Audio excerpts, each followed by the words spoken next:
बालेनले बोलेन भने हिजो बोल्दियो हैन त संसदमा बोल्दै कतिजनाको दिमाग हल्लियो देख्नुभयो।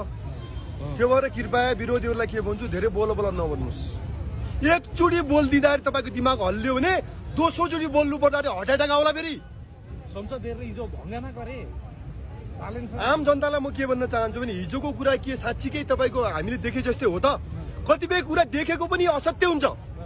जस्तै तपाईको हाम्रो आँखाले हेर्दाखेरि सूर्य हिँडेको जस्तो देखिन्छ, हो कि होइन?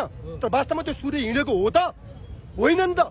पहिले त हामीले पनि त्यही भन्थ्यौँ त गाउँघरतिर। अब बाबाजीले पनि त्यही भन्थ्यो, सूर्य आज यता छ, अहिले उता छ, बीचमा छ, हिँड्दो रहेछ सोच्थ्यौँ नि त हामीले पनि सानोमा।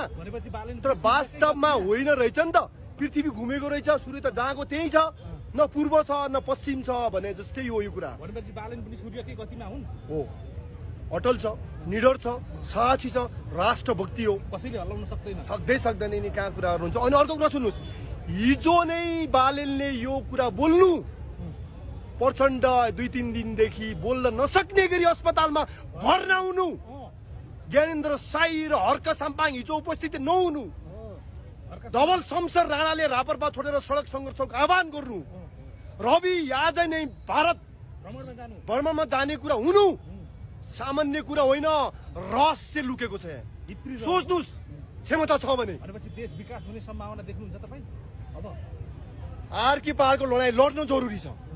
आर्की पार कहिलेसम्म यही पनि रहस्य के हो? कहिलेसम्म यही पनि रहस्य के हो? तपाईँले पनि खियाउनुहोस् न, म पनि खियाउँदैछु।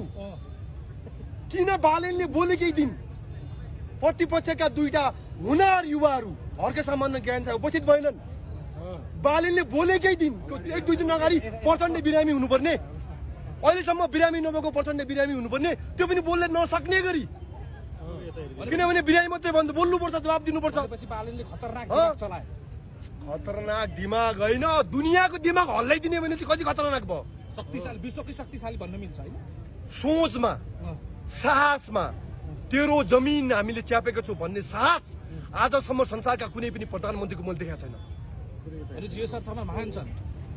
महानको कुरा भन्दा प्रमाणित गर्न सकेनन् भन्ने कुरा हो। फेरि प्रमाणित गर्न सके भने त महान हो नि त। फेरि प्रमाणित त गर्नु पर्यो नि त, परेन?